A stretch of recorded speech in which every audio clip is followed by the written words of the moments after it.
All right, moving on now to other stories. Tonight on Your Story, our second discussion for the evening, while the land down under Australia has overwhelmingly said yes to same-sex marriage in a postal survey. The country will become the 26th nation to formalize marriage equality, and if all goes well, it'll become a reality as soon as Christmas. Here's the background. What a fabulous day to be an Australian, because in this survey, the Australian people have declared overwhelmingly Australia is ready for marriage equality.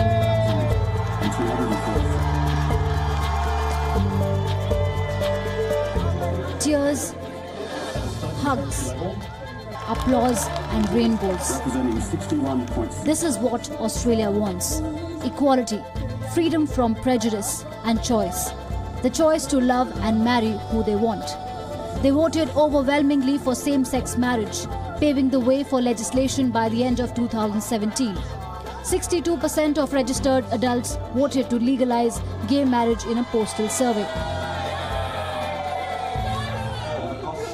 Yeah, I was nervous today. This was, for me, it was something that I was really kind of anxious about, this result, because it is such an important outcome for so many people right across the country, and really just wanted to get it right today. I think a lot of people finally know where everyone's starting to stand, and it's great that so many people are supporting those, especially the marginalised community.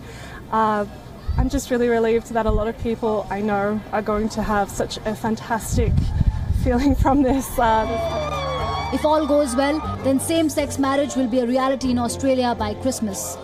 And now it is up to us, here in the Parliament of Australia, to get on with it. To get on with the job the Australian people have tasked us to do and get this done this year before Christmas. That must be our commitment. If this survey translates into a law, then Australia will be the 26th country in the world with marriage equality. But the question is, will the legislation also end prejudice against the LGBT community? Bureau Report, WION. All right, again, Australians, more than 60%, in fact, saying yes to same-sex marriage. In fact, celebrations erupting in major cities across Australia for this historical move. The Parliament must now deliver on the result, which could come as early as Christmas. Big wait-and-watch game. In fact, Australia will become the 26th country to formalize marriage equality. In fact, all of this comes after the United States approved it back in 2015 and many other countries around the world saying yes to gay marriage.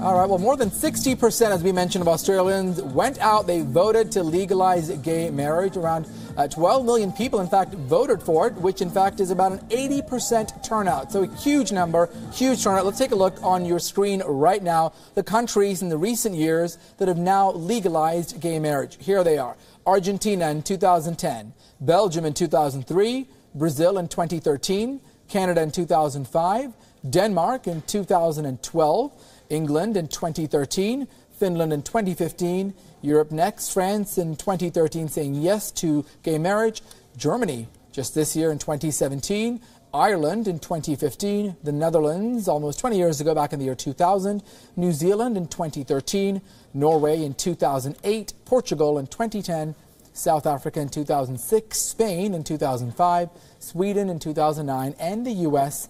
in 2015.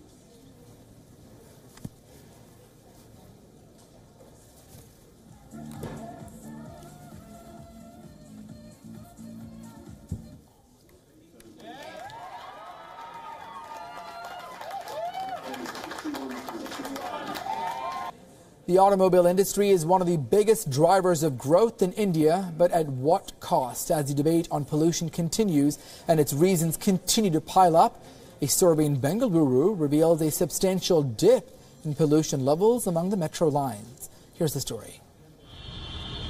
pollution drops if citizens use public transport. That's what the survey by State Pollution Control Board in Karnataka reveals. The survey was conducted to assess the impact of the recently launched metro rail on the air quality of Bengaluru. The data gathered from areas along the east-west corridor indicates a drop in pollution by more than 13%. The north-south corridor saw a decline of almost 9%. We noticed that especially from east to west, it is less by 13.3% when compared to previous year. On average 13.3%, especially PM 2.5 to PM 10 and SO2. The Phase 1 of Namma Metro was inaugurated in July this year, and the study compares year-on-year pollution. Civic experts feel that the survey gives them more ammunition to fight against the pro-automobile lobbyists in the administration. It is time we started measuring the quality of city life by parameters such as air quality, water availability, the quality of the speed of getting from one place to another using mass transit, rather than looking at how many cars are sold or how much more pollution can the city take. Delhi's smog crisis has certainly served as a wake-up call for other major cities of India. Only last year, Bengaluru had protested against the steel flyover, demanding better public transport systems. Well, the KSPCB survey is yet another wake-up call to not just Bengaluru but all major cities of the country to improve focus on an effective mass transport system. It is high time that our town planners and administrators shift focus from stopgap solutions like flyovers and elevated corridors before it is too late. In Bengaluru with video journalist Alphonse Nishtita, WION.